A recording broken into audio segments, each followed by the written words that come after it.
নমস্কার, আমি সব্যসাচী। আজ আপনাদেরকে নিয়ে চলেছে এক গা ছমছমে জায়গায়, বেলেঘাটা কানেল, কলকাতা। শহরের কোলাহল থেকে কিছুটা দূরে। দিনের আলোয় এটি সাধারণ কানেলের মতো মনে লাগলেও কিন্তু রাত নামলেই বদলে যায় চিত্র। এখানকার অন্ধকারে নাকি অদ্ভুত আওয়াজ শোনা যায়, অদৃশ্য ছায়া দেখা যায়, আর অনুভব করা যায় এক অজানা উপস্থিতি। একসময় ব্রিটিশ শাসনের অধীনে এই কানেল ছিল কলকাতার গুরুত্বপূর্ণ নৌপথ। তবে এখানেই ঘটে গিয়েছিল কিছু ভয়াবহ দুর্ঘটনা। শোনা যায় অনেক শ্রমিক এই কানেলের নির্মাণকালে প্রাণ হারিয়েছিলেন, কেউ কেউ আবার আত্মহত্যাও করেছিলেন। হয়তো এইসব অতৃপ্ত আত্মারাই আজও এখানে ঘুরে বেড়ান। বেশ কিছু বছর আগের ঘটনা। এক রিক্সা চালক গভীর রাত্রিরে যাত্রী নিয়ে যাচ্ছিলেন ক্যানেলের পাশ দিয়ে। হঠাৎ তিনি দেখলেন এক সাদা শাড়ি পরা মহিলা ক্যানেলের ধারে দাঁড়িয়ে আছেন। ভদ্রমহিলা উঠে বসলেন রিক্সায়। কিছু দূর যেতেই তিনি অনুভব করলেন রিক্সা যেন হালকা হয়ে গেছে।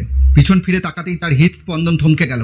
রিক্সায় কেউ নেই, অথচ সিট ভেজা। অনেকে বলেন রাতের বেলা ক্যানেলের ধারে হাঁটার সময় শোনা যায় পায়ের শব্দ, কিন্তু আশেপাশে কেউ থাকে না। এমনকি কিছু মানুষ দাবি করেন হালকা কুয়াশার ভেতরে একটি ছায়ামূর্তি ধীরে ধীরে এগিয়ে আসতে দেখা যায়, কিন্তু কাছে আসার আগেই মিলিয়ে যায়। একদিন কয়েকজন কিশোর রাতের অন্ধকারে চ্যালেঞ্জ নিয়ে ক্যানেলের ধারে বসেছিল। হঠাৎ তাদের মধ্যে একজন জলের দিকে তাকিয়ে চিৎকার করে ওঠে, ওই দেখ, কেউ যেন জল থেকে উঠে আসছে। সেই ছেলেরা স্পষ্ট দেখেছিল একজন ভেজা অদ্ভুত দেখতে মানুষ ক্যানেলের জল থেকে উঠে আসছে, কিন্তু মুহূর্তের মধ্যেই সে কোথায় মিলিয়ে অদৃশ্য হয়ে গেল। কি সত্যি আর কি গল্প তা নিশ্চিত করে বলা খুব কঠিন। তবে একাধিক মানুষ এখানে অস্বাভাবিক ঘটনার সাক্ষী হয়েছেন। রাতের বেলা এই ক্যানেলের পাশ থেকে আপনারাও গেলে মনে হতে পারে কেউ আপনাকে অনুসরণ করছে। আপনি কি কখনো বেলেঘাটা ক্যানেলের পাশ দিয়ে গিয়েছেন? কোনো অভিজ্ঞতা থাকলে আমাকে জানান। আমি সব্যসাচী। আবার ফিরবো নতুন এক ভয়ঙ্কর গল্প নিয়ে। ভয়ের জন্য প্রস্তুত তো?